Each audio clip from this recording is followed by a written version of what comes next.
Me and Ronald were watching Kansas City. We were at Gators. We were watching the Chiefs game because this motherfucker's focused on his fantasy thing, and he was like, "Oh, I'm into Kelsey."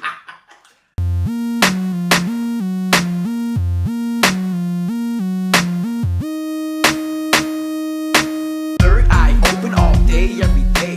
People going. Should the Cubs re-sign Kyle Tucker? And dude, I think it's a great question for many reasons because one, he slumped at the end of the year, right? So a lot of people are going to think, no, we shouldn't sign him, right? But then this is what I was thinking. When he was healthy, before he got hurt, everybody was playing well. PCA, Suzuki, everybody. Mm-hmm. If you realize when he got hurt and he wasn't the same, everybody else dropped off. And it almost might make a point why you actually should sign him is because if he gets back to healthy and 100%, maybe that's what we need to get the offense back clicking. You know what I'm trying to say? Because I feel like he's not the same. You could tell he's still not 100%. No, he's definitely he definitely got some hits. His first game back at the end of the regular season against the Cardinals, like when he came back, I was kind of surprised that he was able to come back and DH. He looked good at his bats. What he has no power. Yeah, his power's gone. Yeah, I mean, I don't know if his power's gone necessarily. You're facing some top pitchers with Milwaukee, like the whole lineup's not doing their jobs right now. Michael Busch is the one that's actually really hot. Suzuki, his power came back and he hit a 3-run homer. I just think that for whatever reason, I think yesterday was even more surprising because, if they know they were going to lose, that the series was essentially over. And they were just not able to get a lot of base guys. And even Horner, 2 for 4, right? He gets 2 hits with nobody on base, but it doesn't matter. He comes up with first and second. He gets a 2-0 count, and they throw him a pitch that's high. He's not going to hit for power, yet he swings and he pops it up. It's like, this whole offense just doesn't know how to manufacture runs, hit the ball the other way. It's always trying to hit for power, and they strike out. I mean, I wonder how many times they struck out yesterday. They usually strike out like 11 or 12 times a game. I don't know, man. It's just Ian Happ was 11 more strikeouts. Ian Happ has been fucking. He's been slumping terribly, and he was doing good at the end of the season. So I'm confused, but I think one of the things that I'm starting to think is that the Cubs lineup was feasting against really bad pitching, and they were doing it throughout the whole season, and that's how they won their 92 games. Yeah. Well, we did beat them 9 out of 17. Right? I understand, but Milwaukee also are consistent when it comes to scoring runs, and they don't do it through power. Yesterday they had 3 home runs, but in the first game they had no home runs and they scored 9 runs, and they were getting hits. Yeah, left and right. And again, I'm not going to back up starting Boyd on 3 days rest. Dude, I was talking to my friends on the plane. I'm like, I don't like Boyd on 3 days rest. I don't like this. And he gets fucking lit up. Completely lit. He looked capable from the fucking... I don't agree with that. I don't agree with that because we lost Kate Orton, and it's either him or Colin Rio. What difference would it have made? You're going with your swingman, or you're going with Matt Boyd? And you're not going Imanago, right? Because he just pitched Wednesday. Okay, so and Tyone just pitched Thursday. So who the fuck are you supposed to go with? Yeah. Who? I mean, you do a bullpen day? Maybe. I mean, that's what the... You think it would have made a difference? Yeah, and guess what? They fucking gave up 3 runs in the first inning. We don't have pitching right now. What else are we going to do? That's what I'm trying to say. I get that people are angry. I'm not happy either. Well, why do you think fans were mad they didn't make a move in the fucking trade deadline? They didn't trade for a pitcher. They didn't trade. Because their team was good enough. Because they weren't going to give up Moises Velez or Ballesteros. Then when are we going to try to win a World Series then? When they are ready to. This team is not ready to. I've said that all year that I don't think the Cubs are that. They're not young either, though. They're not young. This core is not going to win it, though. We got to wait 5 more years? We have to get more pitching somehow. We have to develop more. Spend money. What do you look at? It? You want me to name you the roster for just about how many $1 I'm gonna name you the roster right now. No, but I need more hundreds of millions. Okay, so let me tell you something. So the pitching you saw what the roster was, right? The pitching side of it.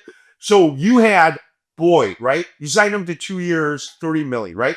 We thought that didn't excite us at the time. We got to be honest. Like, we thought it was like another Drew Smiley fucking signing. But he wasn't supposed to be our ace. He was supposed to be a red or five pitcher. Justice Steele got hurt. Do remember that. That's a very thing. That's a very big miss. We lose Justice Steele. You just lost our ace. That's our ace. So that we're already behind the 8 ball, right? We still were chugging along throughout the season. We were still winning games. Imanaga missed a good portion of the season. So did Tyone. But Imanaga didn't come back and look like himself, I think. I think people picked up on him. There's 2 years of video on him now. I don't know what you do with him next year, bro, because he's gonna opt out of his contract right now. He's getting paid $13 million a year, right? He has 2 years left, $13 million a year. He's a steal of what he produced the first 2 years. He's a steal. He was a bargain, like you said, right? We got a bargain out of him. You consider him one of the core pitchers in our team. I agree with you because we don't. But now I don't, because right now he's not doing his job. Even as a number 3 guy, right. He looks like a fucking guy that shouldn't be in the league right now. This is very scary where the Cubs are right now, because Imanaga's another year older. Tyone has 1 year left. He's gonna be 35 years old, right? So you have 2 shaky guys that are up there in it. Well, Tyone's a little bit older. He's like 35. But if I take away the age, we're not talking about a young team right now, right?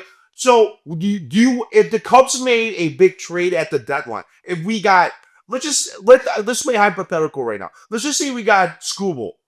Do you think the Cubs would have won the series if we had Skubal?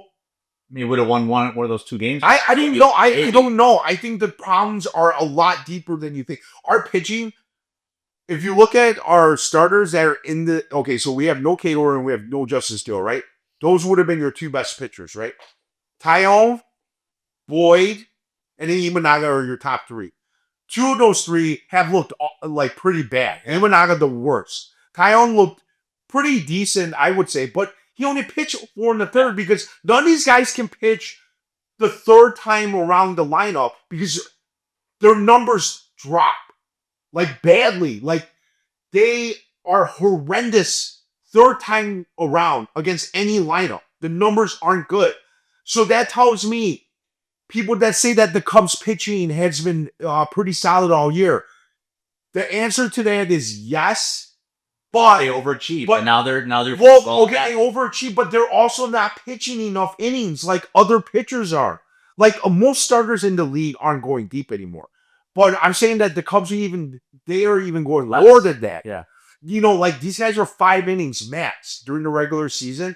Sometimes they'll go to 6 or 7 on occasion. But most of the times, Craig Counsell's taking them out and putting the bullpen pitchers. Now let's talk about the bullpen, all right? Palencia is someone that we developed. So, like, that's something to be happy about. He throws hard.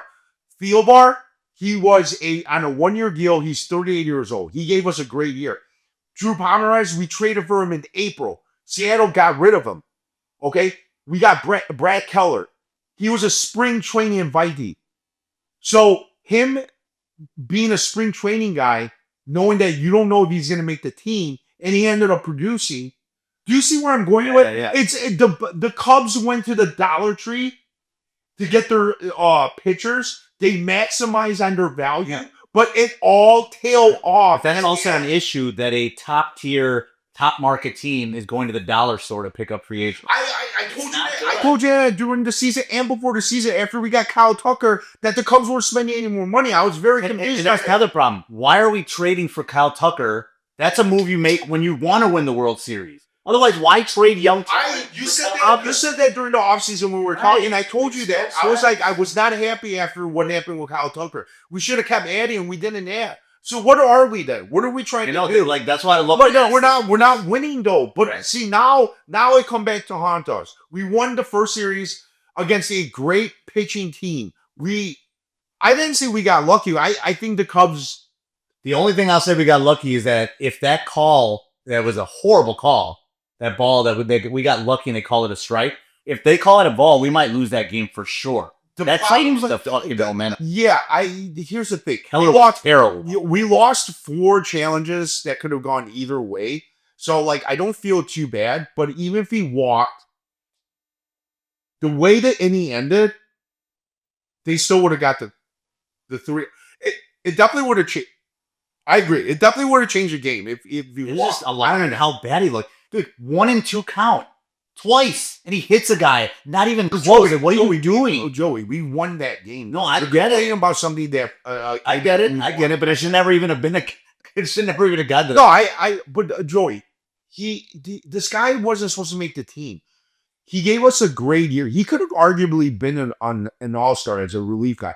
We won not only did we win the game, but like you're asking a guy that wasn't closing all year to close out the elimination game with two. I mean, Well, then we're pitching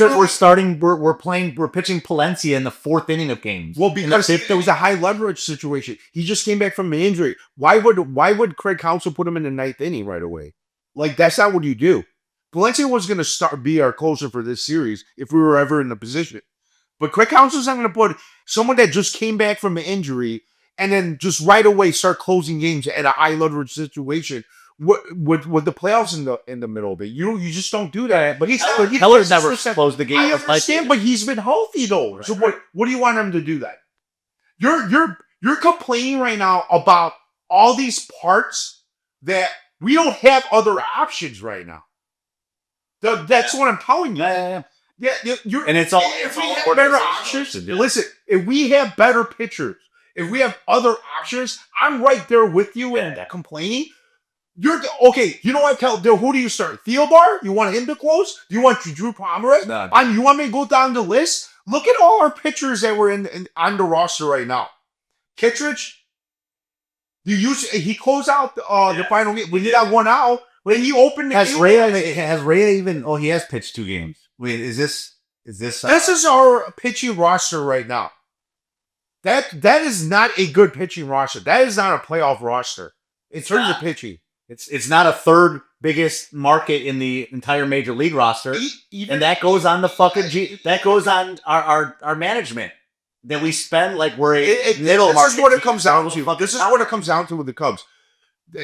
They can be happy about making the playoffs. They won a series. That's probably if you're gonna ask me to be brutally honest, I think Jed Hoyer even knows that this roster was good enough to make the playoffs, but to win the World Series, I don't think he felt that way. Yeah, you and I basically said it was. I never thought that they were a serious contender, but everybody when things were going well and everybody else was doing bad as well or struggling, Right. that the Cubs may have a shot. And you always have a chance when you're in the playoffs.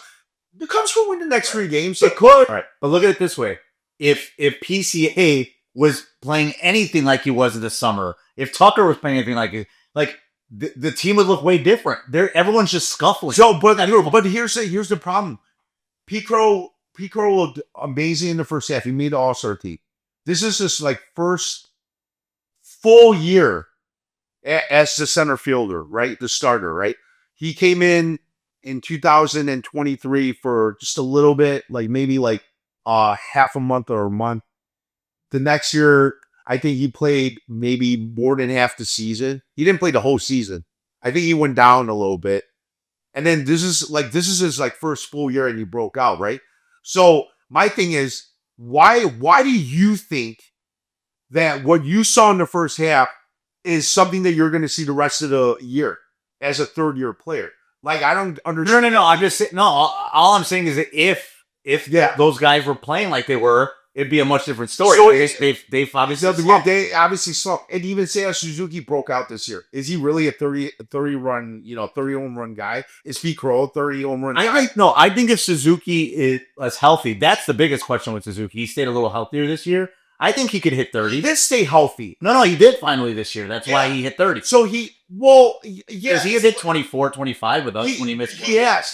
So we shouldn't be that surprised. And he doesn't play right field anymore unless, Kyle Tucker got hurt, which is why he's playing right now. And he's done nothing to say that he's been that bad. We've been out of games where it doesn't even matter if he was in right field or center field at this one. But the problem is right now with the Cubs is that, yes, I agree with it. That I'm befuddled with the Cubs and their hitting because I feel like even down 4 or 5 runs, you're not facing the fucking Braves of '95. You're not facing Glavin, Maddox, know. and John Smoltz out there, or you're not facing the Padres bullpen who you just went through. And by the way, the Padres bullpen only gave up 2 runs that whole series, so They were amazing. they did nothing wrong. It was very low scoring games, and we ended up coming out on top. So I have nothing bad to say in terms of the Cubs offense during that wild card series. But during this series, during these 2 games, Right. they have done nothing after the first inning. Oh yeah, and look at the lineup yesterday.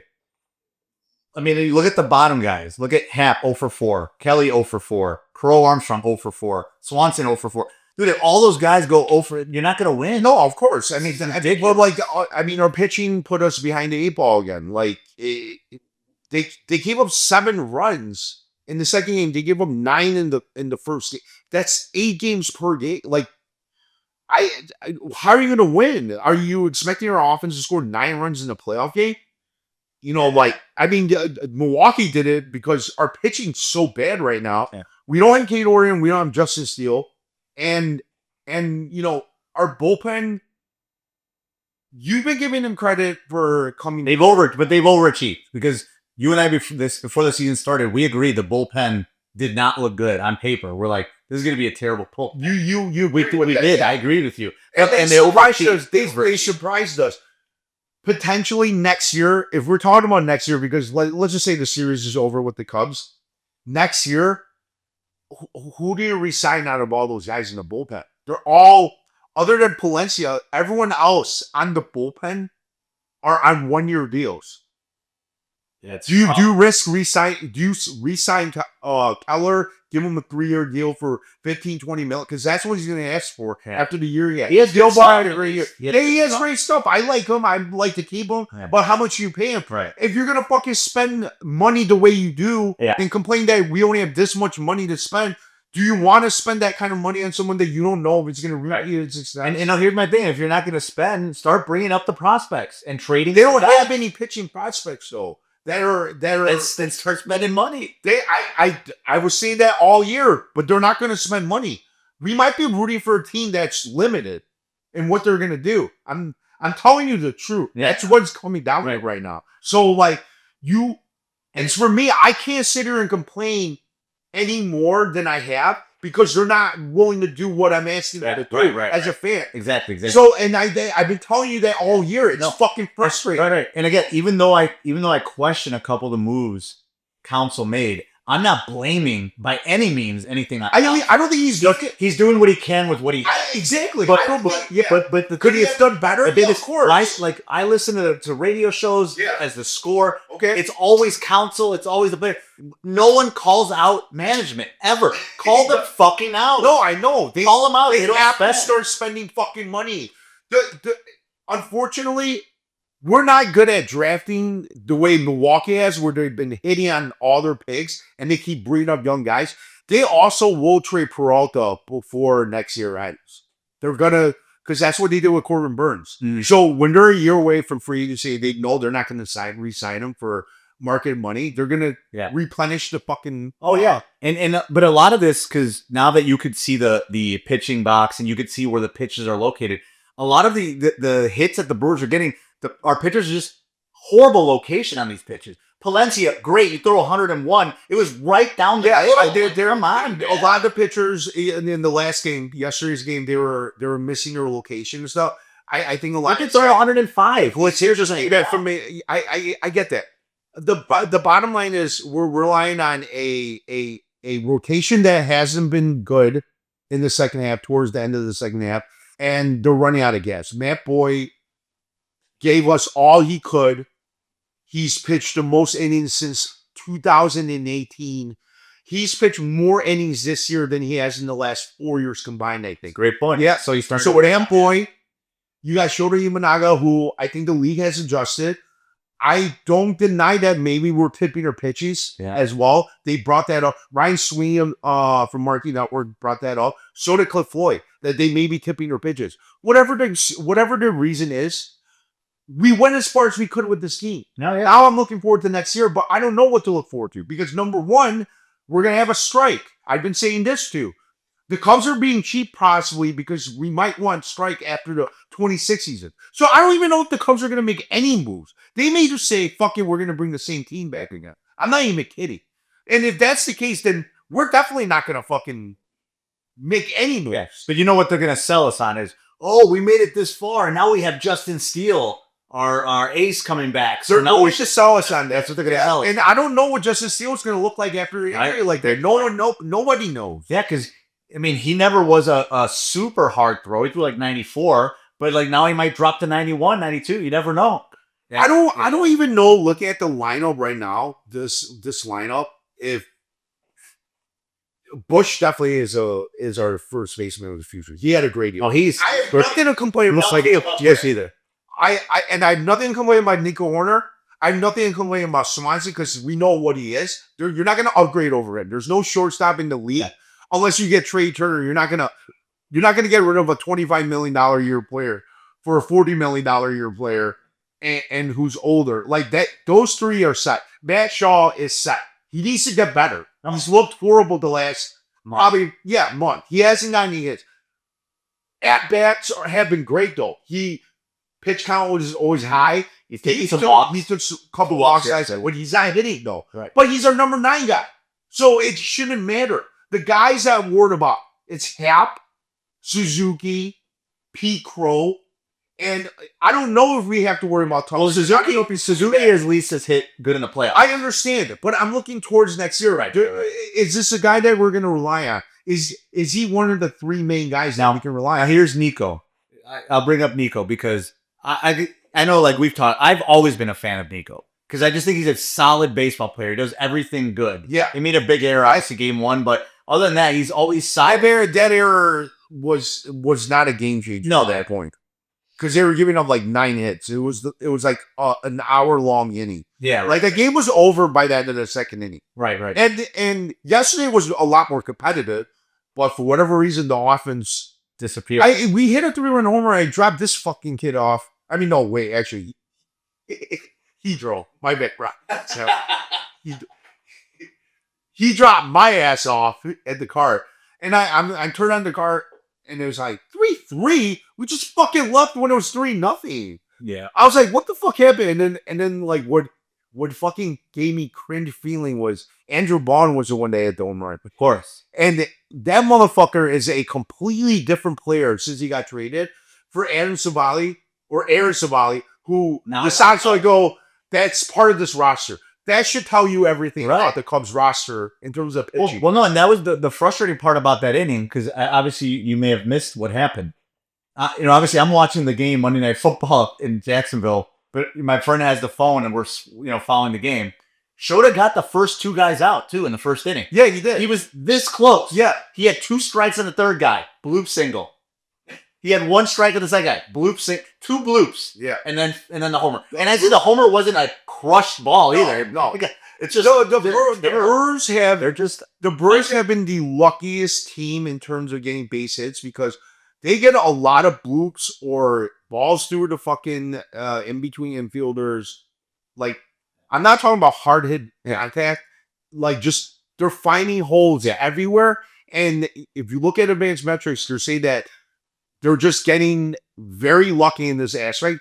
And it just tells you that it might be their year in that sense. Sometimes there's things that are not explainable, and this is one of them. And now I'm going to have to root for the Brewers or the Dodgers. I'm going to root for, I don't know. I don't even know. I can't like, I don't like, I hate You don't both. need to root for anybody. You can just watch. American League at this point. I mean, you can just watch for fun. And you don't. Why do you need to root for anybody? If you don't like anyone, then don't root for anybody. I'm not going to give a fuck if the Cubs are out. I mean, I'll watch it because I want to see who ends up winning. I feel like No, I'm saying I don't want the Brewers or the Dodgers to win, so I'm going to be rooting for anyone in the American League, essentially, yeah. I mean, that's up to you, Joey. To me, it doesn't matter. Once your team's out, like you just watch. If you want to root for someone, great. I mean, I don't care. I'm going to root probably for like, I said Toronto or, Detroit, like one of those teams. It'd be cool to see. It's a different kind of. I mean, it's up to you, bro. I mean, whatever you want to do. To me, it doesn't really fucking matter. Like my team's out, so like, I mean, unless you have money on the game, like, what difference does it make? All that matters is that our team's out and we're not going to be a champion. And next year, I don't know what we're going to do in the offseason. I don't know if management is going to spend money. So they, like positions of need, like who's available, like funny Cody Bellinger is fucking ridiculous. But even he had a better year than Cal. He did, but Kyle Tucker was hurt also for a good portion of the year, and I don't think Cody Bellinger is better than Kyle Tucker. There's no argument, in my opinion. He may have had better numbers, but Tucker was hurt. Tucker was having a great year until he got hurt. And then he got hurt again. So there's nothing. There's no. This is not. Are we even arguing? Are we arguing? But are we arguing that Kyle Tucker is worse than Cody No, Bellinger? he's Okay. not. He's not. Okay. He's not. I'm just pointing out that he had a worse year. which sucks. Bellinger had a better year. Yes, he stayed healthy all year, and he plays in New York, where the Yankees Short stadium porch. for right field is very short. And this is just a bad sign. These are the free agents. That's not good. You got These are the position players, though. So right. They're starting pitchers right here. Those are the best starting pitchers. I mean, Chris Sale. I mean, but he's old. there's a club option there. There's a mutual option there. They're free agents if those options are turned down. None of the hitters really match with what we're trying to do with our team anyway. Yeah, I mean, there's no one on this list right now that shows that we already have guys set up there. Yeah. So I don't. And you're gonna have your diehard Cub fans bring up, oh, Kyle Schwarber. Like, but the thing is, like, where is he gonna play, and how is he really gonna? If you fit get rid this of team in? Suzuki, if you get rid of Suzuki, you can put him at DH. Right, but so you trade Suzuki to somebody? Yeah, And is that something you want to do? I wouldn't mind, but like, you still got to find someone who wants him, and what are you gonna get for him? You know, and then are they gonna spend the money on Schwarber? Suzuki you can get something for him. Why do you think we can't get him? No, something. But I'm saying, is it gonna be worth spending what you're gonna have to spend on Schwarber too? And So depending on what you let's get, say Suzuki. Schwarber's going to ask for $100 million, 4 years, 3 years. Is that more? I think he's gonna ask for more than $25 million a year with the numbers he put up. Listen, he's 33. Most likely, he's not going to get those numbers. He's still going to get you 30 home runs. I think that's the floor with him. I think minimum he- 40 home runs if he's healthy. I mean, the way he's hitting home runs. I mean, how many has he hit the last? Pull up his numbers. Hasn't he hit like 40 or 50? How do you project that in his ages 33 to 37? Well, I mean, I'm not saying towards the latter end of the contract. That's what. But that's why- are they why trying do to you win want now that? or not? Then is the thing. So what are we signing him for 4 years, but expect only 1 or 2 years from to hit 40 home runs? Well, I mean, what do you think happens when people sign these 30-year-olds to 10-year contracts? They're banking on the first couple But we're years. talking about a 33-year-old DH. There's a difference between. But Pujols was a 32-year-old DH, and he got 12 years. All I'm saying is, Yeah, I understand it, but like he had 8 years of putting the same type of numbers, and he wasn't a DH. He was at first base still. He just fell off the cliff a lot sooner than people expected. That's not a good example. A good example would be like an Alex Rodriguez after 10 years, or who else signed 10-year deals that. I guess you could put Trey Turner. I think Turner's looked good the first 3-4 years of that deal. He got hurt the first year, but he turned it up in the end of the first year. I think the first year is a very odd year for free agents that sign those types of deals because there's so much pressure. yeah, that's a great point. You know what's one I always remember from years ago? When Beltran, when he had that big playoff series with Houston, and then he got the big deal with the Mets. Like he was the highest paid player, and he was horrible that first year with the Mets, but then he turned around. Obviously, he had a really good run of career. But no, you're right. That first year is usually a big target on your back too. But I mean, with Schwarber, it'd be a little bit different because he'd be coming back to This is a guy that you didn't even want on the team at some point because you were like, we already have this guy. Like, we need to change up the lineup. Like, so is this something you want to go through again with him? I mean, he's definitely. This is a legit question to you. No, it is. Because. Well, here's my question. He had 38 home runs in 2019. 2020, you take out, it was a short year. He still had 11 home runs in 60 games. That's still a lot of home runs. Because that's on pace for 30-something home runs. Yeah. Okay? We got rid of him after 2020. And I'll tell you another thing about him. They non-tendered him because the biblical losses and stuff, that was part of them just saying, hey, we're just letting you go. He goes to Boston. Look at those last 3 seasons. Jesus Christ. Yeah, he goes to Boston, right? So he went to Washington first, which I remember. 25 home runs. Went to Boston because Washington was out of the playoff race. And He made the playoffs in Boston, And they went pretty far. I think they went to the ALCS. Yes, And it was 80 home runs. He had 32. Okay. 46 in his first year in that deal with the Phillies. with the Phillies. 47, 38, 56. I mean, they got extreme value on him in that deal. Now you have to pay for that. No, You're not paying for. But that's it. So you How- really think he's only going to get $25 million a year? I think because he started off as a left fielder. Okay, he's strictly a DH now.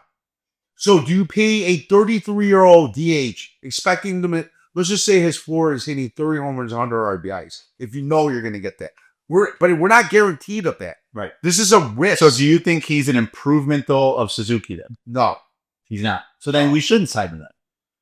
I don't. I think Suzuki is a better hitter than Schwarber in terms of Just less power, but a better overall. Not at when it comes to just home runs, Schwarber's a better hitter. But when it comes to everything else, like Schwarber, it'd be nice to have both of them, but both of them could in our There's too many guys in there.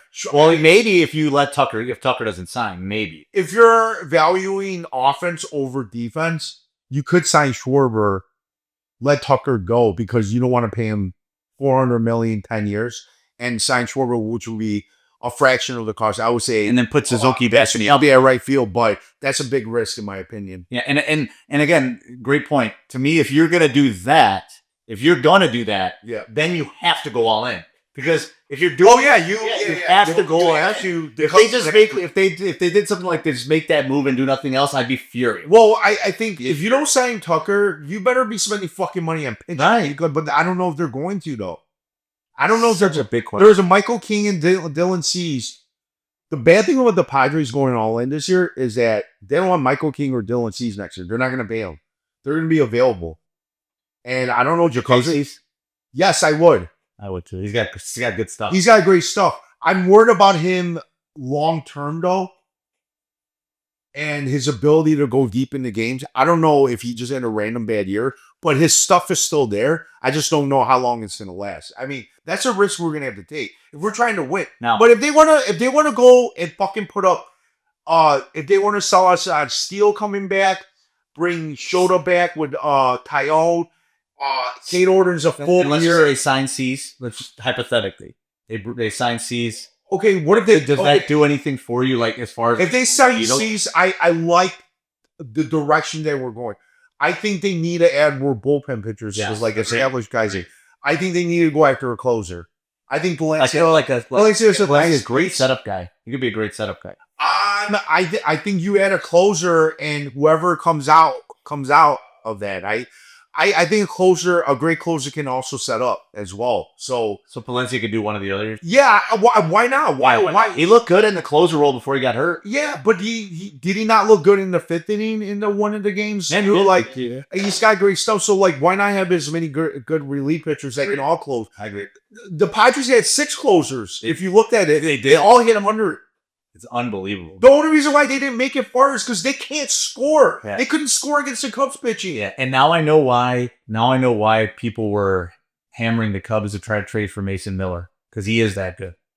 Remember, like there was leads for He's good, but like, bro, if you can't score, is he gonna close a 0-0 game out? No, right? That's a good point. It's just like, let's go get Micah fucking Parsons, right? But our quarterback is shit and we can't score. What was he gonna pass for us? What? To fucking keep the game at 0-0? Hey, you're No, basically saying getting Khalil Mack when the Bears traded for Khalil Mack. Yeah, essentially because we didn't have the answer. What's his name? Trubisky wasn't the answer. They thought he was. But I'm saying you got to get certain positions solidified before you make moves for that. There's no point in getting Mason Miller when you can't score consistently and there's starting pitchers giving up runs, right? I love Mason Miller. I wish we had him, but like, why have him when what is there for him to close if you're not leading in the game? If he was in our team right now, we would still be losing. Right. It doesn't do anything for us. We got to fix the other the glaring problems that have become glaring problems. The starting pitching has worn down, and to be quite frank with you, they all overachieved. I think Shota, again, yes, you had him at 1 or 2 on this team, you thought he was someone that we can count on. The first 2/3 of the season, he was great, and then I don't think he was great. Not like last year. Last year, he did slow down towards the end of the year, but last year, the whole year, I thought he was like solid for the most part. This year, he started off good, then he got hurt, and then he was okay, and then it got worse. Yeah, That was different. and I admit something's up, man. He's not look good at all. And he is an opt-out, and it's a big question mark. Like, did the Cubs maybe detect something where, like, I don't know if we can pick up on their option and give you 3 years, $60 million, which is still cheap for starting pitching. But if they do that, that's telling me that They want to go for someone like Cease. yeah, they're not going to go. Well, they're definitely not going to go for Cease. I would honestly prefer going for Cease, and with Steele coming back, and Horton and Tyone. I like the makeup of that because you actually have a true ace too, instead of It depends what Steele looks like. I think they got to get more than Cease. In my opinion, I think they. But I mean, they're not going to be able to get 2 1s. They're going to have to get a 1 in the light. I get that thinking from the ownership standpoint that they're not going to spend the money. But if they really wanted to go for the World Series, they would get. Oh yeah, Cease and if we had the Dodgers thinking, then yes. But not with this. I don't even think that's going far. Like the Dodgers thinking is that we're gonna go get 5 seasons. That's not what the Dodgers do. What the Cubs should do is like finally spend money where they get Cease is probably a number 2. Yeah. And can be a number 1 when he's having a great year, but he's more in the number 2 because of his talent range. He probably pitched more like a 3-4 this year because he just had a bad year. But I think his talent is still there. And then Michael King's another guy that they could literally go to the Padres and say, I know you're not going to resign these guys, so we're going to take these 2. But you're looking at probably $25 to $30 million a year for both guys. And that's probably like $60 million a year. Do you get rid of Imanaga, maybe trade Tyone, and not re-sign Tucker and go after those 2 guys? And you reuse the resources. To be honest with you, I would prefer to do that. That's a different way. And you know why? Is because we've already done it this way, and it obviously doesn't work. Yeah, so I want to see what the Cubs fucking do. And we have what's our position that we actually have talent in the minor league system? Outfield. And so you can actually do it. Yeah. I know it's a risk because Tucker, when he was healthy, made the whole lineup good, and then when he got hurt, you could tell that the lineup was different. But they were all struggling too in the second half as well. I just think Tucker was injured. I think the other guys were just struggling. And so, I think we've done this as much as you can with this core. The guys that you can really change up the resources, like use the resources in other areas, in my opinion, is Suzuki, Happ, Tyone, Imanaga make pretty good money. You can get rid of those guys and take that money and try something different. I like that idea. Yeah, and I don't know what they're going to do that though, and that's the part that we're just not going to know until. I bought that fucking hat today too. That's so funny. I love it. It's like $50 fucking for a hat now for a Bears hat. No. So it's funny. They have 2 different logos. Yeah. For some reason, this logo is $10 cheaper, and I'm like, it looks just fine. So I thought, well, how much was that at? I think $39.99. There's 2 different versions. Yeah, and it's ours that's $49. Is yours fitted or is it the stretch one? The stretch, which I prefer. Wait, you have to stand? Okay, I had the stretch where it says GS, so it's not the same hat, right? But it's almost wait. So the logo's different? No, they have one with the bear, and then they have one with the different Bears logo on it. There's 2 different Bears logos. Yeah, there's one with just a B. Yeah, and then there's this one. The cursed B.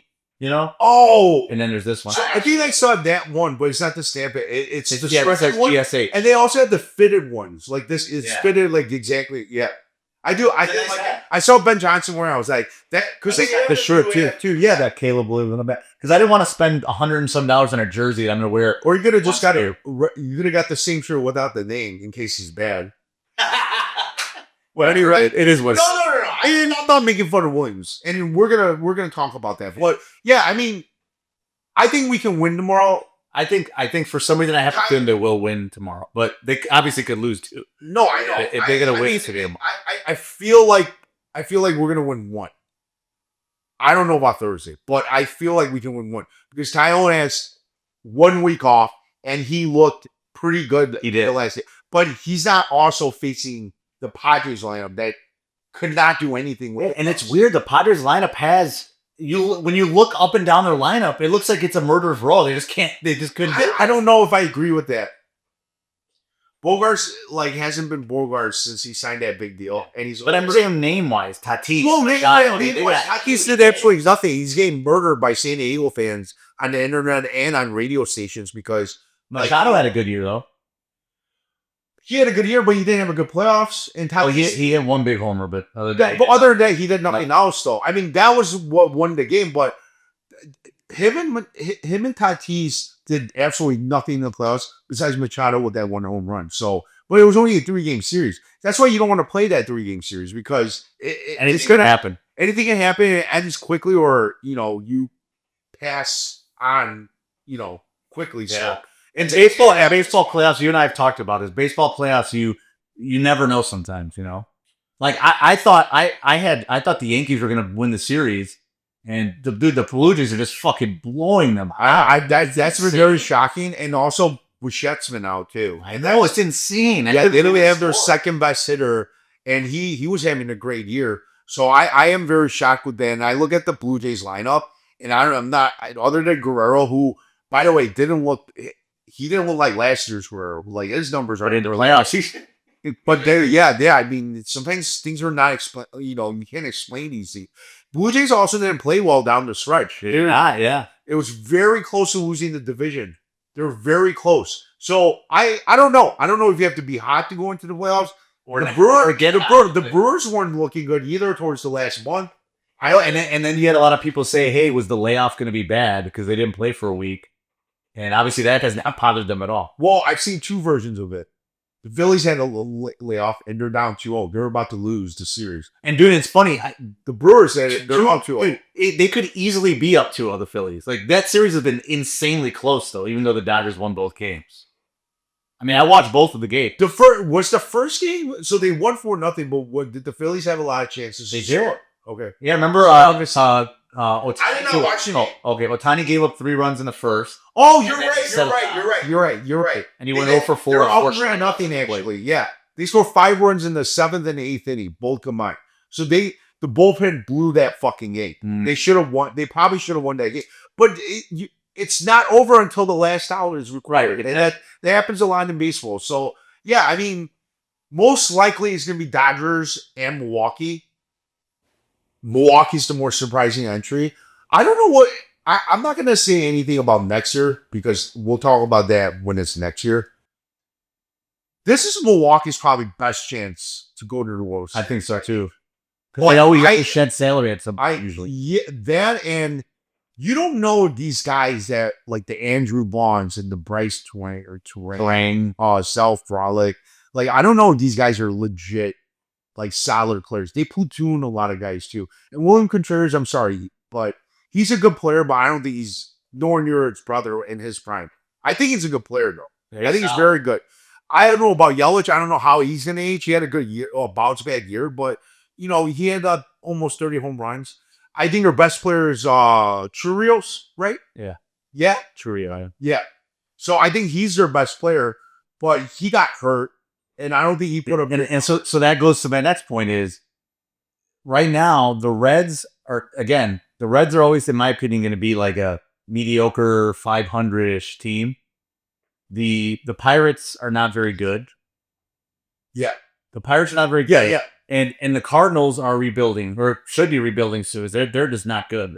So, like, it's really the Brewers and the Cubs, really. So that's why if you're a Cubs fan, you go, if you want to go all in, which, again, we'll see if they spend the money. They could do it if they wanted to. It's the opportunity. I think the opportunity to win the division every year is going to always be there because they can spend the most out of any one of those teams. Pittsburgh's got pitching. They just won't spend money on their hitting.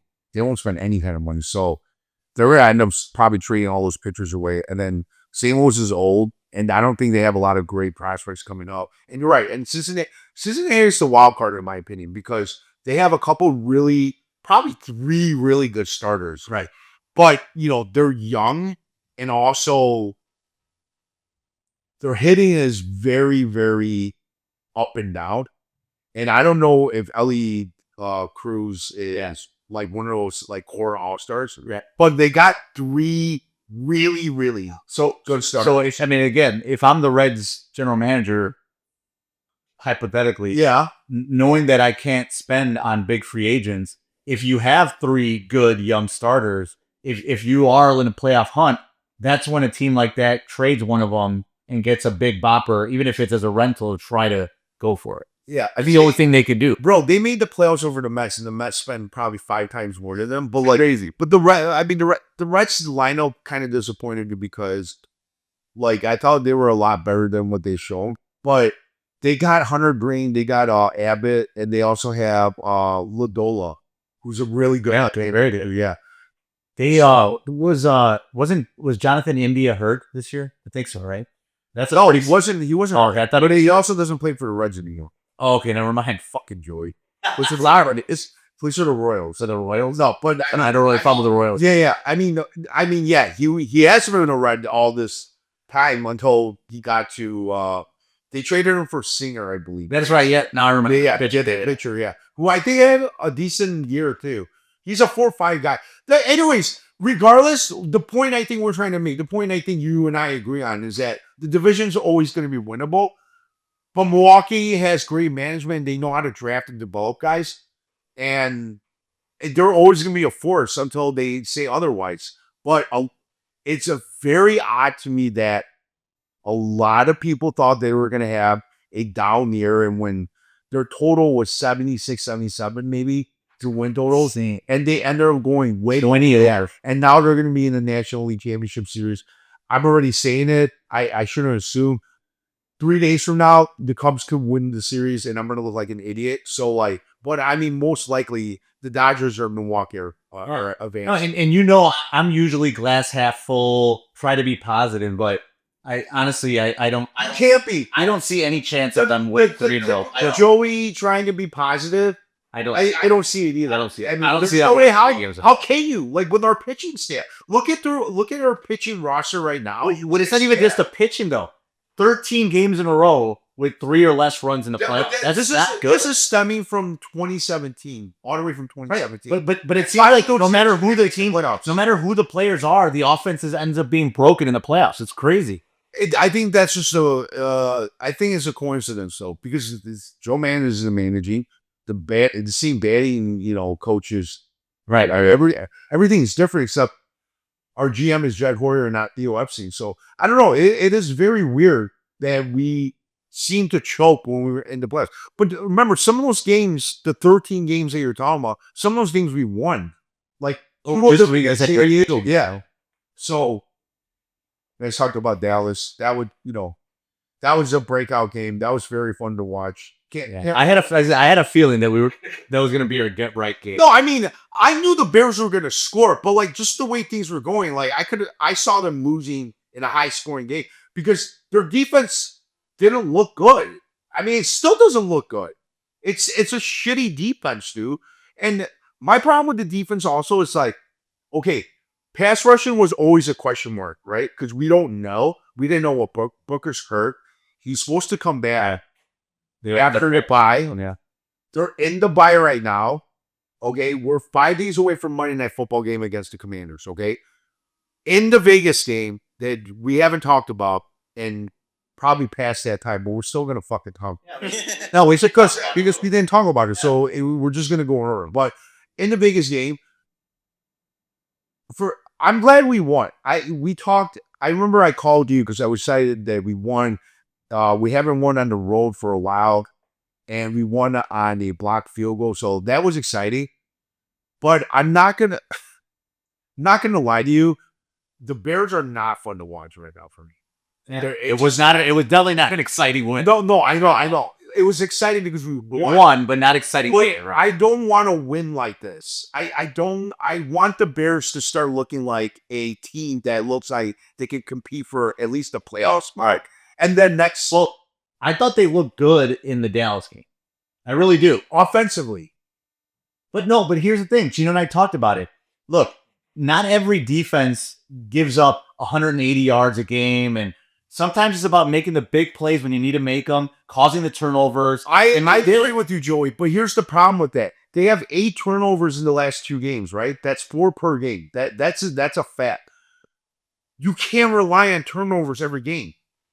They flip the field because of that. Right, but they're also missing guys with injuries. So, like, you can't also expect them to be at their top level. I get it, but they're missing. Okay, so they're missing Jalen Johnson, Kyler Gordon, right? Has our defensive backs been the issue in the last 2 games? No, it's been the run defense. Do the defensive backs play run deep? Oh, they do, but like, are they? Basically, what I'm saying is we're missing our 2 best corners, right? And they haven't been the issue. What is that telling you right now? The line is our issue right now, and they're healthy, and we spent money on them. So what the fuck are they doing? Yeah. This is why I'm getting fucking aggravated with this team. We spent money on the defensive line, and we drafted guys early in the draft with this team. Yeah, I Like, mean, no one is doing their job. Stewart was actually on the field finally the other game. I actually saw him playing against the Raiders. Yeah, I mean, he's a rookie. I'm ignoring him, but for now, But here's the alarming part. even though he's a second round pick, by the way. And here's the alarming part. When you give up a lot of rushing yards to teams that have good offensive line and good running back, Yes, like the Cowboys. Look, the Cowboys have a very good run offense. They've proven it all season long with Javonte Williams. I understand. That's okay with me. But when you give up Ashton Genty, look at his numbers against every other defense. That offensive line sucks at run blocking. I understand. And Ashton Genty still was able to run all over us. It's very good point. It was very They're not getting off their blocks, and they're not, Owen Cruz said, like, what he's seeing is that they're not getting off, they're not shedding blocks, meaning like they're not able to get away from blocks, and then they're not covering their gaps. So that it's a steady, that is what you call a disaster. That's a recipe for bad run defense right there, and I see it all the time in the last 4 games. Now, if you're telling me that they're just not good, then we have bigger issues because this line is signed through next year. We cannot get rid of anybody. I know. We already spent money. You can't go into offseason, Joey. I was listening to the podcast with you and Chino. It was like, oh, we're going to upgrade here. We got to upgrade. We don't have any more money left. The money has already been spent. We can get better through the draft picks. We can maybe cut a few guys to have some like small dead cap space to open up money. But that's it. Our biggest spending just happened. Like, this is it. We spent money on the offensive line and the defensive line. These guys have to get better the rest of the year and next year. And this is my problem. I didn't like the Jared signing because I was like, okay, yeah, everyone's going to get excited because he went to the Pro Bowl. He was a Falcon for a long time. He was always a consistent player. But he's 32 years old. And the Falcons didn't make a great effort to re-sign him. They didn't want to pay him the money that he wanted. And the Bears made a lot of maneuvers to open up the cap space to sign him. But you're signing a 32-year-old guy that didn't look like he had a good year with Atlanta in his last year. Then we signed the Colts player where I'm trusting that Dennis Allen and Ben Johnson signed off on it. That guy, he looks like he has not got any pressure. That's another thing. I don't know how the fuck we got 4 interceptions. I mean, Geno Smith must be that bad right now because he threw another 2 picks. That's a coach this past weekend. We got 4 INTs against the Raiders with no pressure. Yeah. Well, here, let me finish that point. The more alarming part is getting those 4 interceptions. We should have scored 52 points. The fact that we barely won, it gets to my next point. Not only has the defensive line been terrible, the offensive line has been terrible. Like, I don't care what anybody says. I've watched tape. Yeah. Dude, Braxton Jones was horrible. I mean, I don't know if he's hurt or if he got benched that game. I'm just You think it's that? You think Yeah. that? It was official. And but let's not think that the guys who started Bennett were great either. They weren't. Dude, how many balls did fucking Max Crosby tip? 13 of them? Every time I look, he was tipping another pass on the ground. Yeah, I think that's not. The line was not good. Yeah, but the offensive line can't do anything about him blocking passes. The teams that win in the NFL, yeah, sure, they might have shiny objects, good receivers, have the best in the trenches. All the teams that win have great lines on both sides of the ball. I Can't the Bears, unless they improve, to your point, in the defense Yeah, and the offensive line, they're never going to be a contender. that's a great point. But here's the thing. Besides, everyone wants to shit on Braxton Jones. He was a 5th-round pick that makes $800,000 a year. And Well, I'm not saying that I'm in that sense. I'm just No, saying no, you have to improve. You have to improve that position. yes, we do. And Benedict will start probably the rest of the year. He did look better in the second half, but I mean, Crosby is a fucking force to be reckoned with. So, But if Jones wasn't blocking him, this is well, part of the game he was switching off right Oh, and left. Yeah. he's So- usually on the right. Yeah. I mean, Crosby was going all over the place. Like I felt like he was everywhere. That's how good he was. He's so good. But the blocking, but the pass being deflected, that's another thing I was annoyed. It's the same thing when Justin Fields used to throw the ball off someone's helmet. I've seen it like 4 or 5 times.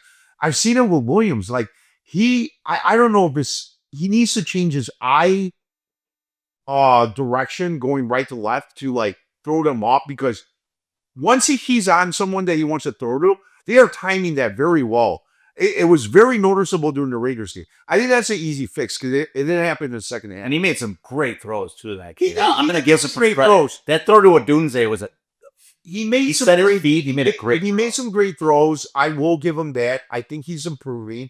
I don't really have much to complain about Caleb Williams, User. but the offensive line, even DeAndre Swift, I don't even have much to complain about him because I know what he is at this point. And let's My problem right now is that Braxton didn't play well. I agree with you. Our right tackle, Isaac Trapillo, he's a rookie, so you give him some time. of course. But it's our interior offensive line that's not looking good either. And my problem is that yes, they look better than what we had last year. We paid. But we paid him a lot of money to be like Joe Tooney. His run blocking is not good right now. His pass blocking is decent. So is Dahlman. But these guys are moving the fucking line right now. They're not getting any pushes. Yeah. And that's a big problem, dude. When you're paying them, you're paying Tooney $17 million a year. You're paying Dahlman $14 million a year. You're paying Jonah Jackson $14 million. That's $15 million between 3 guards and center. That's not good. Yeah. And then here's the thing. I'm going to keep bringing it up. We did not upgrade the running back position. Fine. We didn't draft a running back to the 7th round. Whatever. Yeah. We thought Roshan Johnson was injured, right? He's been playing the last 3 weeks. Special teams. Why is it that he just looks so bad in practice? It must be. It must be. Because Monangai doesn't look that great. He's averaging 2.5 yards a carry. I mean, they're not giving him the ball a lot either, but I think it's because he can't pick up the blitz. The one thing DeAndre Swift is really good at is He is. he is very good at that, which is why he is a 3rd down running back, in my opinion. I think the Bears, when they signed him, and Waldron was on the team, and Eberflus, and they had this idea of how they want to use him, and like that's just not him. Like, unfortunately, I think DeAndre Swift has given us what he's capable of doing. I don't have any complaints about him because he is what he is at this point. We do have to upgrade the running back position, but we don't have much money in the offseason. So, like, either we can get rid of Swift. There's not going to be a lot of guys available in the offseason at the running back position for free agents. So we do have. Well, not as. That's right, but that's right as of right now. $8 million. We're 25th ranked. That's as of right now. Look at Sweat. Look at DJ Moore. Look at Tremaine Edmonds. Look at Jonah Jackson, Dahlman, Komet. Look at all. Can you, Rod? Can you scroll all the way to the right? Yeah, like that way. Yep, there you go. Would that be your right or left? Whatever you're doing. No, it's All the way. it is all the way. It's also Yeah, all the way. The other way. this way. Yeah, right there. That cap. Okay, yeah. All right, Joey. You don't know a lot of this stuff. I'm always telling you. Yeah. You're like, I don't fucking get it. Most people don't. It still makes me confused. But if you cut these guys during the year, This is what their dead cap is. This is how much money you have to eat that comes off your salary cap. The Bears have no one on this list that they can cut to save more money. Yeah, no, exactly. You'll open up that $8 million into $50 million. So basically, in order for us to save money, there can't be parentheses around the numbers. No, that's not true because, well, actually, let's keep going down. So that means none of them would save money. Okay, so like, I mean, Billings doesn't make that much money, so that's why it's Yeah, right. Brisker doesn't have. He's on his rookie deal. Like these are big cuts. In 26, we'll have 14 million. This is what they expect the cap to be. But you're going. That's going to be used a lot for the rookies, though. Exactly. You got to save about 10 million for the. So then you don't have almost. So look where DJ Moore's debt cap is, 35 million. Sweat is 8 million. That's a possible cat casualty right there because he can save you about 17 million. So people like Chino who keeps bringing up trading DJ Moore. Now, can you tell him why that's not a good idea? That is the worst thing you can do for the Bears right now. Okay. DJ Moore doesn't have to put Chino's always thinking that. I don't know why. People keep calling her like, why don't we trade DJ Moore to like, I don't know, the Giants because they just let neighbors and we can get one of their defensive linemen because they have abundance, right? And I'm going to tell you why. First of all, DJ Moore helps the Bears offense. If Aduzzi's getting open is because DJ Moore is taking a lot of attention away. Because he's not putting DJ Moore's going to put up numbers later. The offense is still figuring its stuff out. Like, why? I don't understand why people want to just, he's not doing anything. Do you think he has nothing to do with the offense? Do you think it's just Aduzzi just getting open by himself? A lot of it is DJ Moore's taking attention away, or fucking Burger's taking attention away, or Zekias is taking attention away. That's why you have all these weapons. It works all in unison, right? Yeah. So, like, I don't understand this. Like, people just all of a sudden, they don't have a good connection or whatever. Yes, he is going to Aduzzi more. I get it. He's getting targeted. But he's getting open more. He's getting open. He's the first thing that he sees that he's getting open. He's throwing and striding out of schedule. I let it be. Whatever. DJ Moore's still taking guys away. Yes. And he's still a very DJ Moore away, then they're going to put double, triple cover fucking Aduzzi. I'm like, people don't understand that. Right. Watch the game. Exactly. So I don't understand. And then another, furthermore, with offensive line, and that's, I agree with you. Like, you've always heard me. I've never been a Braxton Jones basher, ever. Because, again, to your point, he's a fit threat. He is what he is. He was our best option at the time. Yeah. Now, if you want to blame anybody, you could blame Poles, right? For the draft picks he's made in the past. And if they don't end up panning out, like the guy from last year from Yale, he's hadn't been healthy at all. Agreed. Like that's what you blame Poles. You don't blame Braxton Jones. He is what he is. Like, and also expect him to be. Also, there's no tackles in this draft that was a clear when they picked Colson Loveland. There's no left tackle available. Have any of the guys? I haven't been paying attention. Have any of the guys look at Kansas City? Okay, so Campbell, he got drafted ahead, right? Mm-hmm. I'm not going to trade up at number 4. No, of course, right. And give up a next year's first round for a left tackle. You do that for a quarterback. You don't do that for a left tackle. And another thing is, Campbell was still a question mark of if he can play left tackle at a high position. Who was the guy with the T-Rex arms? That was the one guy. That was Campbell. Yeah, it was Campbell. And then there was another guy, Philippe Banks. Like, Campbell, I believe, had a horrible game last game too. But they're rookies. It takes time to adjust. It doesn't mean he's gonna have a bad career. But so if you look at the debt cap, Sweat is one guy that you can say you can probably save 17 million. He is legit maybe someone that we cut because he has not looked good, unfortunately. And if you think he looks good, he doesn't look 25 million. Very not good. Definitely. And this is why I was hesitant about that trade because. Yes, he looked awesome that second half when we got him in the trade. He was worth every penny. He has not looked good since then. Yeah. I mean, you have to agree. No, you're right. And when you're paying that kind of money, you should be able to at least get a double team. Exactly. Or something. Even if you're not getting sacks. Right. I don't care about sacks. Get pressure. I don't see this guy getting pressure. I don't see the whole team getting pressure, but specifically, like last year too, like I didn't see his name being called that much. No, he'll have like one or two good games, but you know what?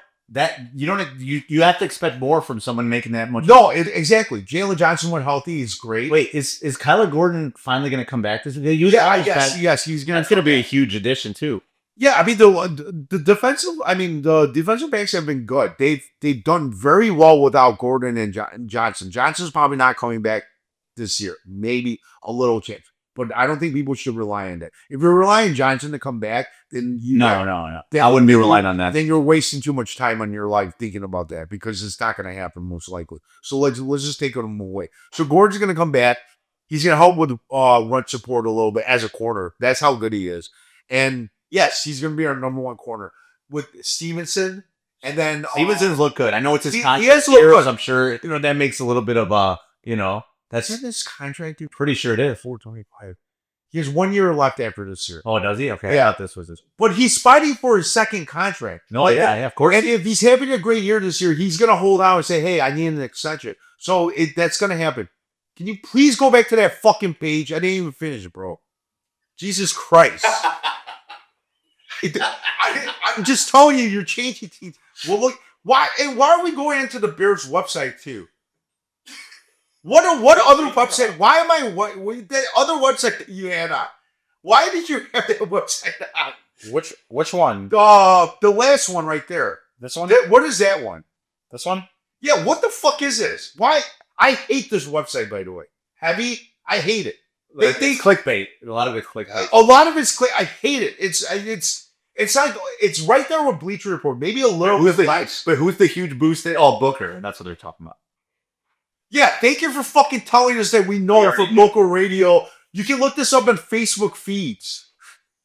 Anyways, can you go back to the other page? Sorry, go back to the other page. I was just pointing it out because I was like, why do you have that up? Like, we fucking need it. We probably could fucking write that whole article ourselves. So fucking It's like all fucking I'm not giving you shit, right? I'm just telling you, like, if that's what you're looking for, Bear Source, and you got bigger issues than fucking trading Jordan Mason for fucking goddamn Juwan Jennings. I have to give a shit about that because I'm on the field. So, okay, Buddy Tibbetts story, right? I was talking to Rocky. Rocky's about to lose to you. He legit thinks he's not going to win a game this year. He was kidding, but I think he was being serious. And Yeah, he's it's- pretty upset about it right now. No, he's very angry. I feel bad because he really thought this was going to be his year too. I feel bad. I don't know, but No, I think he thought he was going to make the play. I think Grease Hall was a great pickup in the fourth round. I keep telling him that to make him feel better, but I do legit think that he got very unlucky with fucking Derrick Henry. I don't know what's going on with the Ravens. It's very mind-boggling. Well, dude, I talked to my friends because we were watching football Sunday, obviously, since the game was Monday night. It just showed you how important Lamar Jackson, because that defense is terrible, regardless. Yeah. But how important Lamar Jackson is. Dude, they were nothing. They got destroyed. And Houston hasn't even looked good this year. I know. No, I agree. They need Lamar. Lamar also, very important. But also, they got destroyed by the Chiefs, too. But the Chiefs are good Right. until yesterday. There's a lot of weird things going on in the NFL. And I think we're starting to see, like, the elite teams struggle. Little parody. Because, well, there's parity, but, like, I think you have a certain amount of a window, I would say, and you're starting to see the Chiefs, Bills, and Ravens start to decline a little bit. Like, other teams are catching up a little bit because they're getting up there in age, and the guys that you think are the ones that, and I'm not talking about necessarily the quarterbacks. I'm not talking about Allen, Lamar, or Mahomes. They're still great, yeah. They're still great. I mean, Mahomes looked really good, but he threw that bad pick. But it wasn't actually a bad pick. No, that was a I great- sent you the video because it was a fake blitz. no, it was. when I zoomed I agree. I agree. No, he fooled him because when I zoomed in, Mahomes flinched when he saw him coming. Yeah. And it was just a great play. No, it was. And read It was. It was. But I think Mahomes has looked like Mahomes for most of the season. I don't think he's good enough to where he can just play with any like he needs talent around her. Of course. But that's everyone, right? But I feel like Mahomes also won the Super Bowl without Tyreek Hill and with a lesser Travis Kelce. But then again, I don't think it's because of Mahomes only. Oh, the defense was better too. That balanced And it up. notice the numbers have gone down. But wait till Rashee Rice comes back. It's gonna make a huge The only time Rashee Rice, New England drafted Thornton and they just got rid of him, and he looks like he's going to be really good in that offense. You would have thought it was funny. So we were sitting. There was two Chiefs fans next to us. They're actually really nice, talking to us about the team, and they kept talking about that they don't understand why they don't use Pacheco more. Like, that's what the Chiefs fans are telling me. Like, dude, like, the guy runs like an animal. The guy can catch the ball. He caught like 4 passes yesterday, but they keep wanting to put Hunt in and the other guy in. Yeah. And they're like, oh, just play Pacheco. Yeah, no, I'm curious about that too because Pacheco is running with aggression, looks fully healthy, but Kareem Hunt, like, yeah, he's still in there. He had a good game. He had 2 touchdowns, 7 rushes for like 40. But they were saying like Pacheco could do the same. No, he could. He could. Maybe they're trying to keep both of the guys fresh. I don't know. I mean, you notice they're all getting like 8 to 9 touches, each one of them, and they're using Thornton and Brashard Smith. Yeah. Really, they're using a lot of different guys. They have a lot of speed. Their offense is starting to click a little bit. I know they lost, but it doesn't matter what happens right now. Oh yeah, he's gonna be like Chief.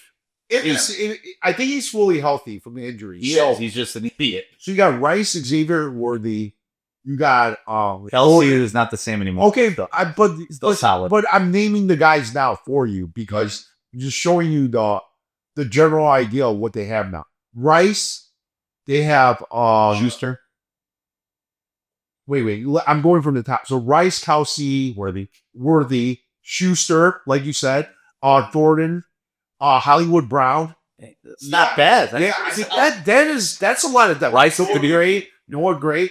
I think Noah Gray's good. And I gotta give the Chiefs a little bit of even though I don't like the Chiefs, but I gotta give them a little bit of they've had a tough schedule to start the season. Yeah, and they play the Lions this next Sunday. That's very true. So that's true. And you're not supposed to look good against top teams every time. Like, people think it's so fucking easy.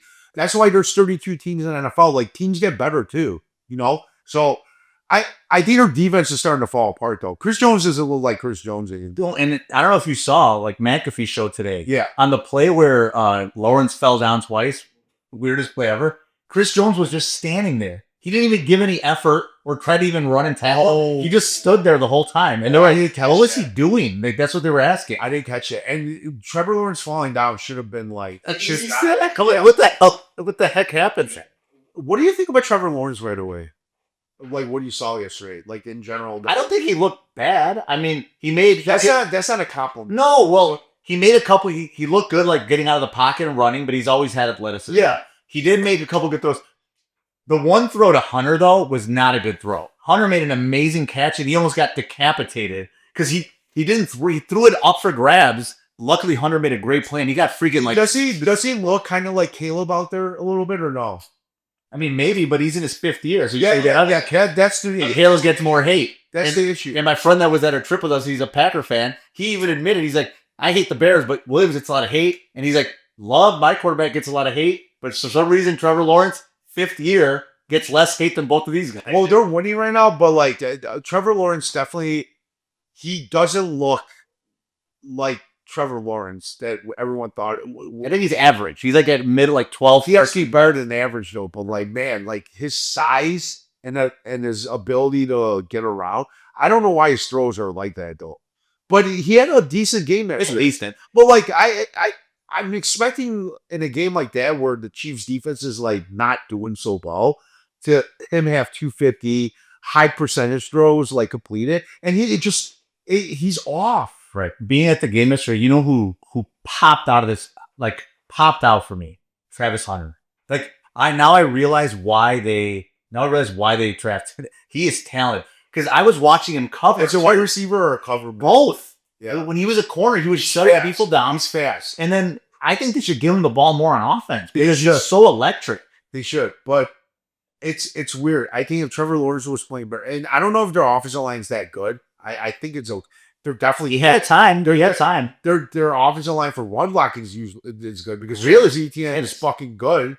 He didn't have a great game. That's great weapons. I mean, Brian Thomas Jr. too. We kept saying like, give him the ball, throw it up. I think he's trying to. Like Dan Brandon Strange, he's a good tight end. I think he can catch the ball. Well, now he went to the end. No, I saw that. I saw that he got hurt in the first half, and I think he was going a lot to him. He was his safety valve. So I don't know. Trevor Lawrence needs to get it together. There's no more fucking excuses. Well, now that they're 4-1, seems like a very capable coach. And I thought he was kind of a joke after 1 year at Tampa Bay and like all this awkwardness about how he left Tampa Bay. So I wasn't really high on him, but like he seems like he knows what he's doing out there. But and let's also see Tampa Bay's not looking bad either, where he just left either. No. So and I gotta give Baker I gotta give Baker his flowers, man. He's playing like an MVP right now. He really is. Seattle's defense isn't bad either. Like, look at Seattle's defense. They're missing 4 starters though. So I'm giving this flowers though. I'm just And I used to be a Baker denier. yeah. I had to give him his flowers. But that was a shootout game, in my opinion. I'm not taking credit away from him. He can beat most bad teams. It's the elite teams right now where like he's very iffy. But I would say he's one of the better quarterbacks. He's probably top 10, like probably in the lower end. But listen, there's probably not a lot of good quarterback play besides from like 2 to 3 guys right now, and everyone else is bunched up. Yeah, and it's funny, you probably thought this. That's the thing with Darnold. Like Darnold, it seemed like had a great game, but it's just like that thing they did with Minnesota too. Tie game, Yeah. you throw a terrible pick and you just lose the game. That's true. It's awful. But All you did that was good, you erased all of it. Yeah. with a horrible pick. He had a really good year. I mean, yeah, he had a really good year and ended on a bad note. And you're right. He has these games where like things are good and then yeah, it's a bad pick. But that does that really make him? Does that really make it so bad? Where like because he threw that one bad pick that he had a bad game. Yeah. You do. No. He had a great game. He just made a bad decision at the Yeah. wrong time. But I think there's a lot of quarterbacks like that. Can you not give the ball away when it counts and get it through? Right. That's what the answer. Because you could have a horrible game and then you could do what Caleb does in the fourth quarter and just somehow get that team back to winning. Like he did in Washington. He looked horrible that whole game and then he as long as you win as long as you wish. So there's a different perception on it though. Like you can go with stats or you can go with watching the game. Correct. And then But that's why you'd rather see Darnold play average and then make a big play at the end instead of throwing a pick at the end. After yeah, I mean it doesn't feel good either way, right? You played bad the whole time and then but your team kept you in the game and then you won the game in one good drive. I think every quarterback would prefer that, right? Or yeah, because they won it. But you could lose a game and you played fucking fantastic the whole game, and then you made one bad mistake that cost you the game. Like, but you lost the game, but you had a great game. Like, it's just like you have to watch your games and you have to make a decision. Like, what type of quarterback do you want? Someone that can put up numbers that'll keep you in the game, but then makes bad decisions a lot at the most crucial time. Obviously, you don't want that. And that's another question why people are questioning Jordan Love. Like, he can have a really good game, but he'll throw 1 to 3 really bad balls that could be picks or something. Yes. And that's how they're deciding if you're good or not. I was meaning to tell you this too, and he might be listening, but my friend Rory, who was on a trip with us, he's a Packers fan. And he said that he might, if we were okay with him joining one time, just to have a different perspective, he'd come. But I was talking about it with Jordan Love, and I was telling him my take on him that I told you. Yeah. And he has a little bit of a different feel. He was like, he's only thrown 1 interception the last 9 games or something. And I told him, I'm like, yes, true. But it's because when he was throwing all those picks, they shifted away from letting him throw 30, 40 times. They started going to heavy run, play action. There's Heavy a run, heavy run. statistic in the NFL where they have they count throws that are turnover worthy. They have a statistic like that. He's up there. And it's probably my fucking favorite stat that they've come up with recently. Because that is a huge stat for me. Because you can go through a season and like a whole career and have under 10 interceptions. But how many Risks interceptions did you take? Because not everyone on defense can catch the ball, right? Not everyone can tip the ball and all of a sudden the ball's up in the air for 50 seconds and then they collide. And that's why he didn't get an interception. You know what I mean? Do you get what I'm saying? Yeah, that's a huge fucking stat for me. I'm going to look that up. But I'm pretty sure I saw Ron's putting it up right now. But I'm pretty sure Jordan Love is up there. I agree with you that the biggest question mark is like he's a talented passer, but he is a guy that tends to throw these balls that he shouldn't be throwing. But it's not just one; it's several throughout the game at times. That like, and you're thinking this is probably why you're thinking like, let's pump the brakes on him because like he does some bonehead stuff there. I saw Josh Allen do a couple things too, where like maybe he should have thrown the ball away there and stuff. Like, I think every quarterback has their moments every game. Allen has gotten way better with that though over the last couple. Oh yeah, 100%. I think he looked like shit against New England though. But no, that that's is good. like Decent defense and a good coach. isn't really that decent. No, but Vrabel's a good defensive coach though. He gets the best out of his players, I think. I think, but they fumbled the ball twice. Stevenson, I don't know why he still gets the No, ball. no, not New England. Buffalo. Buffalo. They Yeah, everyone, Josh Allen fumbled one too. Yeah, and he fumbled one. Where like, I guess you have to live with that when you have a mobile quarterback. Sometimes you're gonna get hit at the right time and fumble the ball. yeah. You know, one thing I argued with him on is that he told me he thought that even though the Love interception was not a good interception, he's like, that's not why we lost the game though, because he was like, even though they scored, Love drove us all the way back, and it's not his fault that they missed the kick. What are you? The Browns game. Because I told him how horrible that interception was. And he's like, well, that interception didn't actually cost us the game because he drove us all the way down the field to tie and the kicker missed or got blocked. I mean, but I'm like, still, they still should never have been at that point if he doesn't throw that interception. No, I get that. No, that's a really good point. And here's the thing: just because it didn't cost you the game at that point, it does come back. It does add up at some point in the game. Like it can haunt you later. Because when is it a great time to throw an interception? Like there's never a great, right? No. Right. So if it's 0-0 and you threw an interception because the game's not over and you end up winning, does that mean that interception was great? Like it adds up. Everything adds up. Even if you end up winning, let's just say you ended up winning by 3, maybe you end up winning by 10 and put the game away. Like you don't want those habits. It's like it's never a good thing. What are the keys that you think? Okay, so Bears Commanders. First of all, we're gonna finally get the game together, watch it live. I want to say, watch it with you. All right, So next Monday, I think that's a go. Well, I'm looking for the defense, and I know the defense isn't really good, but like I'm looking for the defense to at least step up the run defense, and then for the offense is easy. Let's try to run the ball. Let's go from 3.3 to like 4.0. You know, maybe it could be beta sets. Commanders are gonna be tough too. There's no way for me to dice this up. Like they look really good against the Chargers, even though the Chargers offense is decimated because of when you lose one of the top right tackles and one of the top left tackles, your offense isn't gonna look the same. Like. Well, or now they just lost Hampton too. They lost and they lost Harris. Yeah. So you lost your starting right, left tackle, running back, and your rookie running back, who's supposed to be your starter at some point.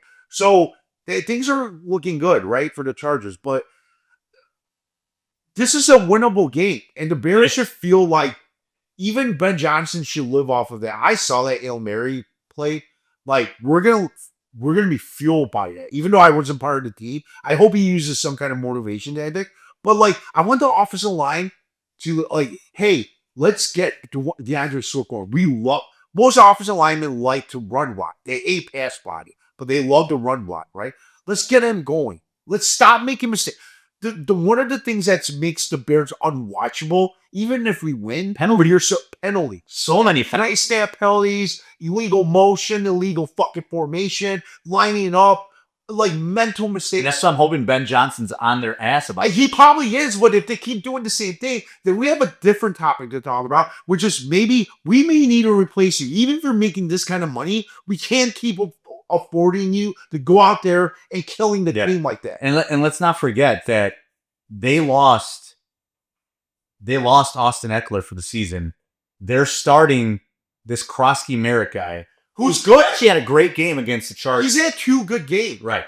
But he lost a fumble and he's a rookie. So he did lose a fumble. He lost a fumble that game. He's a rookie. Okay. So I agree with you. I want to see some improvement. That doesn't mean that we're going to hold them to like 50 yards rushing and 2 yards a carry, but just improvement. I do see this causing turnovers thing as an identity with the Bears right now because they've done 8 in the last 2 games.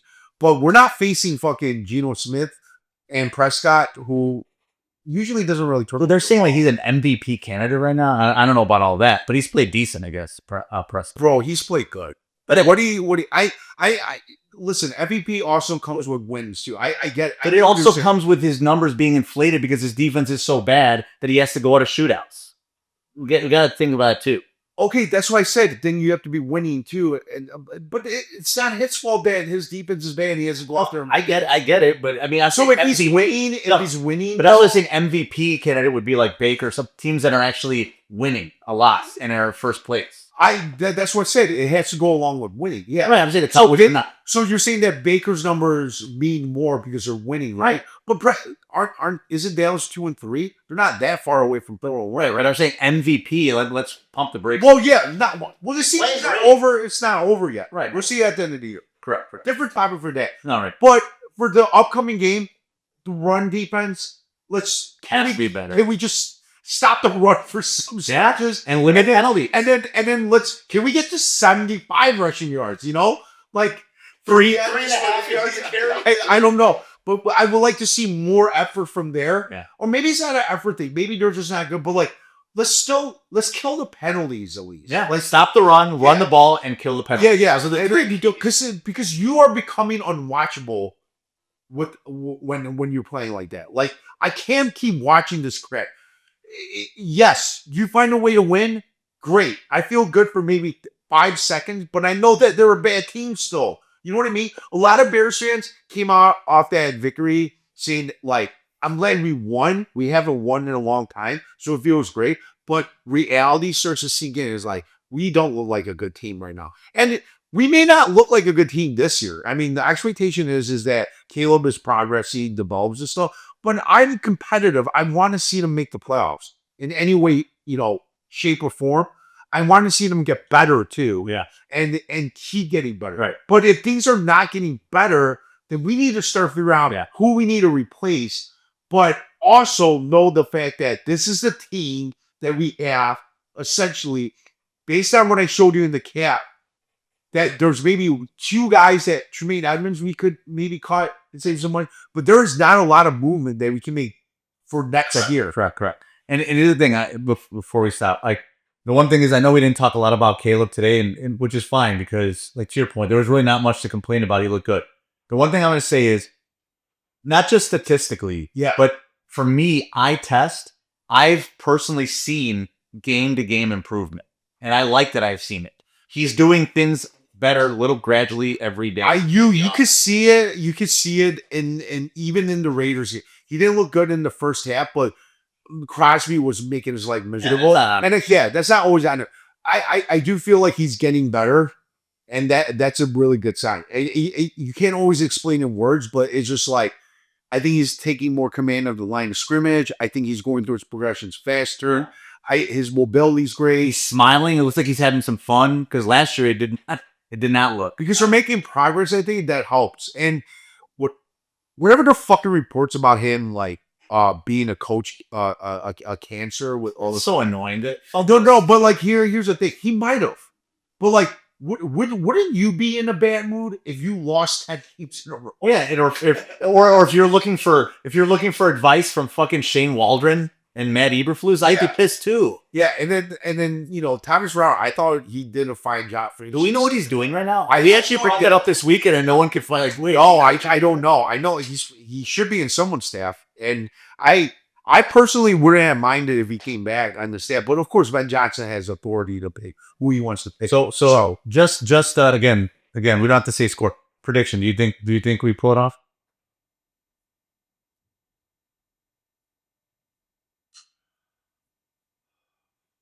I want to say Washington's going to win, but I have this strange feeling that the Bears are going to get revenge in this game. I don't know why.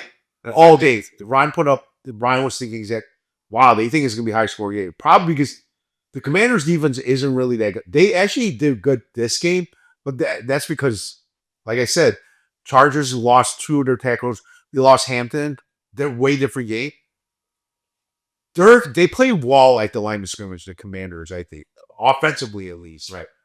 Because Mariota put up points. Correct. So, and the Bears defense, until they show... Yeah, we probably need them to get turnovers again. I just feel like the Bears are going to find a way to get revenge in this game, thinking about last year and how that changed their season. I feel like they're going to be motivated. And Ben Johnson coming back from a bye week where I've seen it of Ben Johnson where I feel I trust him and that he's going to be one of the better coaches in the NFL, and he's offensive minded. So I'm expecting the Bears to come out ready, and they're getting some players back. So I'm going to say the Bears are going to fucking win this game. I think so too. I just have a gut feeling. It's gonna be close. I don't know the score, but if it's based on this, It's I would 27-24. 27-24 is very ideal. Yeah, I could go with that. Or it could be 24-20, maybe something like that. Sometimes the thing is a high scoring game. It doesn't end up being a high scoring game. Like everyone thought that the Bills game was gonna be high scoring. It was 6-0, right? Or 6-3 at the half. and then it almost hit the fucking over. Like it's crazy how football works. But I just had this feeling that the Bears might come out with a win. This would be huge, dude. Yeah, For us, because then they play the they for play the us Stance fans, because that ruined our season. And also, yes, again, coming back against the Saints, they should not be thinking about the Saints either. No.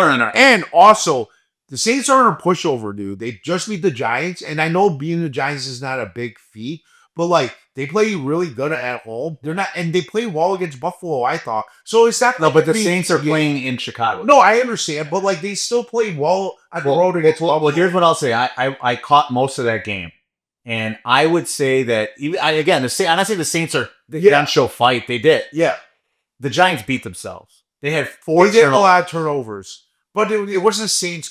Dart fumbled. Dart threw 2 picks, and Scatterbo fumbled. And 2 of the turnovers, or 3 of them, were in the red zone. Okay, Those are huge, man. So, but the Saints did still get no, they did, Titans, right? But I also, Like- I think Saints coming to Chicago I think that's a big advantage. Hey, it's it. It is. It's a game that we should win. I'm saying that if we lost that game, I'd be fucking I would be fucking flipping out if we lost that game. Especially Let's because just I'm watch probably going to go to that one. I don't want to. Yeah, I know. So So yeah, I think they should win this. I don't want to say they should. I think they have a great shot of winning it, and I feel like they will win the game. And I feel like you think the same way.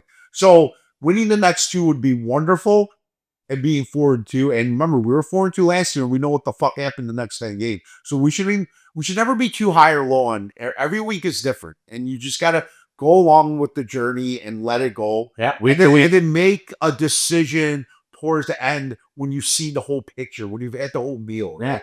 And what do you think when we asked, is it time to panic? And we said no. Yeah. I mean, you can also make an argument to say like it's always time to panic because we're never winning. Yeah, we're never winning consistently, so it's always time. It's not even panic anymore. It's just like accepting like the reality of a situation. So, this was good. I think we got some shit out of the way, and hopefully the Cubs fucking win tomorrow and make it a series. Yeah, and watching this game live on Monday, we hopefully will have some content, even maybe for that some live content on that day too. Maybe. Yeah. I'm thinking that would be a great game.